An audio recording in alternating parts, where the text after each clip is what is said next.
আমি আমার কার্যকর্তারা যারা নিচে লেভেলে যারা আছে তারারে আমি কই তোমরা এই কাজটা করছো কি লাগে? আমি তো কথা দিছি 25 বছরের সিপিএম আমরা লেফটেন্যান্টের কেলেঙ্কারি, লেফটেন্যান্টের ইট থেকে লোয়ার টুকরা পর্যন্ত খায়। তোমরা এই লেফটেন্যান্টের টাকা দুবাইতে গিয়ে কেন পাবলিকের কাছে 2000 টাকা নিচে কইলে আমার কয় আদা তুই বাতা পাই তুই অলর ঘড়ি থাক। আমি বলে অলর ঘড়ি থাক, আমি কি তোমারে সিপিএম এর 25 বছর করাপশন করছে এটার বিরুদ্ধে লড়াই করে মানুষকে একটা মুক্ত করতাম কই বিজেপি সরকার লই আছে আবার তোমার দুর্নীতি করতাম কই তাইলে আমি বিজেপিতে আইছে, তাইলে আমি এই দুর্নীতি প্রশ্রয় তোমার দিছে, আমি আগে কথা দিছে তাইলে আমার কথা দেওয়া সেটা কি হইল? তাইলে আমি বলছি আমি এটা মানতাম না। তাইলে আপনারা এই দলের থেকে যদি প্রতিবাদ করতে সুযোগ না দেয়, এটা যদি বন্ধ না করে, আমি রাজ্য কমিটির সভাপতি ডাক্তার মানিক সাহা এবং মুখ্যমন্ত্রী তৎকালীন আমাদের বিপ্লব কুমার দেবের কাছে আমি চিঠি লিখছি যে আমাদের সামনো বিধানসভার কেন্দ্রে দলাই জেলাতে আমাদের ভারতীয় জনতা পার্টি কার্যকর্তারা সবকা সাথ সবকা বিকাশের কথা কইয়া নিজের সব বিকাশে নিয়োজিত হয়েছে, তিনি সেবাই সংগঠন কইয়া নিজের সেবাই নিজে ইয়া হয়েছে, এটা আপনি ভিজিট করেন, এই তথ্যগুলি আপনি বিশ্লেষণ করেন। আমি এই কথা বলার পর আমাদের রাজ্য কমিটিরা কি বলে তারা প্রেসিডেন্ট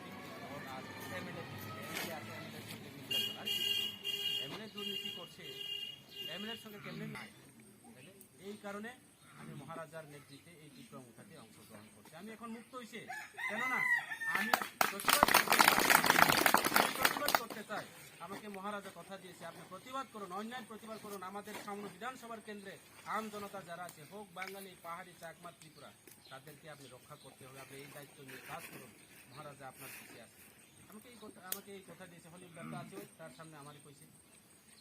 আমি এখানে যারা যারা আছে সবার কাছে আমার একটা অনুরোধ থাকবে, আমি এখানে ইলেকশনে লড়াই করতাম আছে, আমি অন্যায় বিরুদ্ধে লড়াই করতাম, আগে যেই কথা দিছে সেই কথাগুলি পূরণ করতাম। আমি এই বিক্রম উঠাতে আইছি বন্ধু, বিভ্রান্ত হওয়ার কোনো কারণ নেই। হয়তোবা কেউ ব্যক্তিগতভাবে আমার সঙ্গে কেউ ইয়াভাবে থাকতে পারে, আমার কেউর সঙ্গে আমার যতটুকু জানা মতো সামনে বিধানসভার কেন্দ্রে কেউ কি ব্যক্তিগতভাবে আমার এই শত্রুতামি বা ব্যক্তিগতভাবে তার পারিবারিক গিয়ে আমার কোনো কিছু নেই, এটা পরিষ্কার।